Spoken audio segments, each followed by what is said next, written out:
चल रहा है इसी बीच हमारे मंत्री जी के हाथों से सवार इंटरनेशनल स्कूल का भव्य उद्घाटन आज हम साक्षी बन रहे हैं, आप सब गवाह बन रहे हैं। सवार इंटरनेशनल स्कूल का भव्य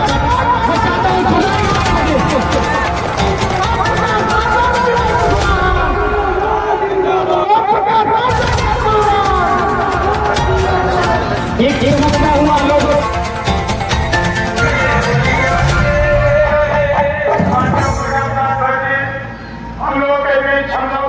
नेता गरीबों मजलूमों के साथ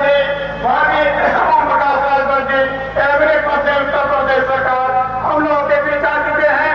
मैं उनका आप सबसे जोरदार तालियों से स्वागत करने इस्तियाक अहमद जी प्रिंसिपल अविनाश तिवारी जी की तरफ से और विद्यालय परिवार की तरफ से मंत्री जी का हार्दिक स्वागत अभिनंदन वंदन है। आज के जो मुख्य अतिथि हैं आप श्री ओम प्रकाश राजभर जी, हम सबके बीच की तरफ से महोदय का हार्दिक स्वागत अभिनंदन वंदन करता हूँ। आप सांसद साहब श्री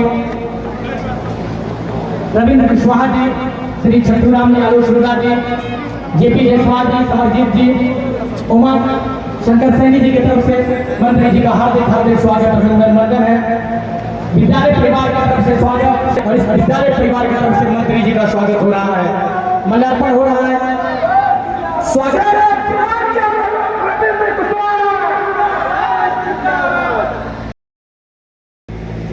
हमारे पूर्व मंत्री माननीय छठूराम जी, वर्तमान विधायक माननीय हंसुराम जी और मंच पे बैठे हुए एनडीए के सभी नेतागण और विद्यालय परिवार के प्रबंधक महोदय, प्रधानाचार्य और विद्यालय परिवार के सभी साथीगण, सामने बैठे हुए पितापुर बुजुर्गों, नौजवान साथियों, पत्रकार भाइयों, सुरक्षा में लगे सुरक्षा कर्मचारी अधिकारी, दोस्तों, बहुत सी बातें हमारी पूर्व साथियों ने बताई आपको। मैं तो इस्तियाक भाई को धन्यवाद देता कि इन्होंने मुझे बुलाया। मैं धन्यवाद इनको इस नाते देता हूं, ये वो काम कर रहे हैं जो काम की शुरुआत गौतम बुद्ध जी ने शुरू किया। आज के 5000 साल पहले गौतम बुद्ध जी ने कहा, बुद्धम शरणम गच्छामि, बुद्धि की शरण में जाओ, धम्मम शरणम गच्छामि, संघम शरणम गच्छामि। उसी बात को आगे बढ़ाते हुए महात्मा ज्योतिबा फूले, उन्होंने भी वही बात कही।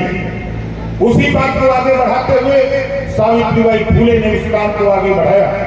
जब महिलाओं को पढ़ने लिखने का अधिकार नहीं था, तब सावित्रीबाई फूले ने कदम बढ़ाया और आज देश की सर्वोच्च कुर्सी पर महामहिम राष्ट्रपति महोदया द्रौपदी मुर्मू जी बैठी हैं, तो सावित्रीबाई फूले की देन है। ये काम आगे बढ़ाने का काम किया। उसी बात को आगे बढ़ाते हुए हमारे छत्रपति साहू जी महाराज, उसी बात को आगे बढ़ाते हुए हमारे पंडित दीनदयाल उपाध्याय जी, उसी बात को आगे बढ़ाते हुए बाबा साहब डॉक्टर अम्बेडकर जी, उन्होंने भी वही बात कही जो आज के 5000 साल पहले गौतम बुद्ध जी ने कही थी। वही बात बाबा साहब डॉक्टर अम्बेडकर ने कही, शिक्षित हो, संगठित हो, संघर्ष करो। उसी बात को माननीय कांशीराम जी हम लोगों के बीच में नहीं है, उन्होंने आकर के उत्तर प्रदेश ही नहीं पूरे देश में अलग जगाने का काम किया।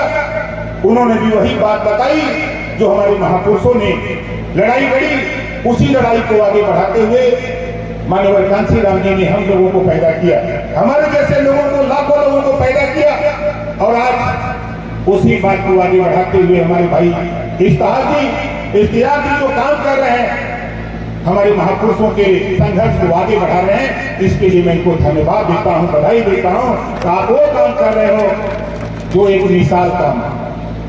और बाबा साहब डॉक्टर अम्बेडकर जी, उनकी बात हमारे संचालक महोदय, जब मैं बैठा तो उन्होंने एक लाइन शुरू किया, शिक्षा शेरनी के दूध के समान होता है।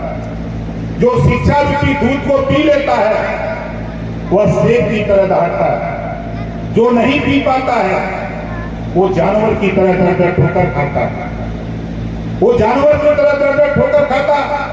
मैं ये बात क्यों कह रहा हूं जो कि बाबा साहब डॉक्टर अम्बेडकर जी को बहुत पढ़ा, अनवर कांसीराम जी ने सिखाया पढ़ा, और उनके काफी हमने जो उनकी ले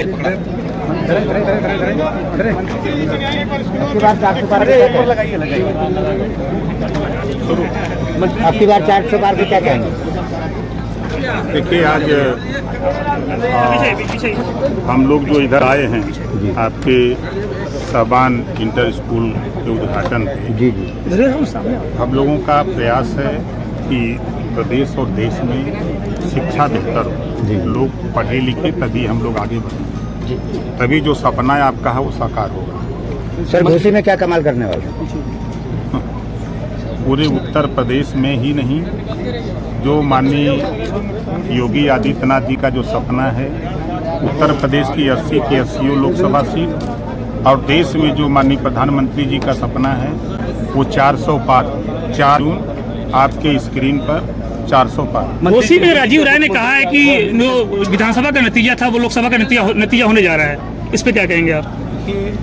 नेताओं के बयान है ना, जनता का जब रिजल्ट आएगा तो 4 जून को आप देखिएगा, तब आपको समझ। आपने कहा था कि उत्तर प्रदेश में 20 सीटों पर राजभर समाज जो है एक बड़ी संख्या में है, लेकिन आपको सीटें सिर्फ 1 मिली, इस पे क्या कहेंगे? देखिए, हम लोगों का लक्ष्य एक है, मात्र माननीय नरेंद्र मोदी जी को तीसरी बार प्रधानमंत्री बनाना। सीट का कोई झगड़ा नहीं है। हमारे 6 विधायक हैं और अकेले ओम प्रकाश राजभर को आप देखते हैं ना, तो आज दिल्ली में इतने सांसद हैं और चर्चा देश में खाली मोदी जी की होती है ना।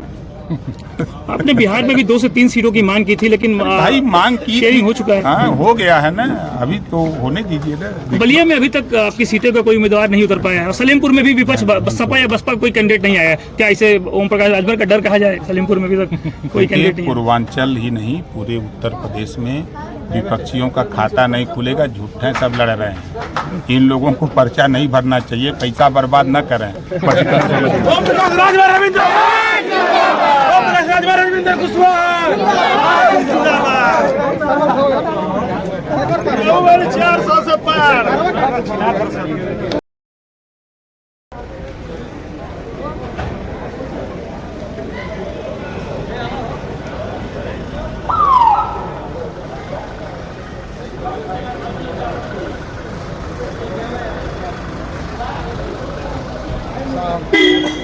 सीताराम का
चेक करें।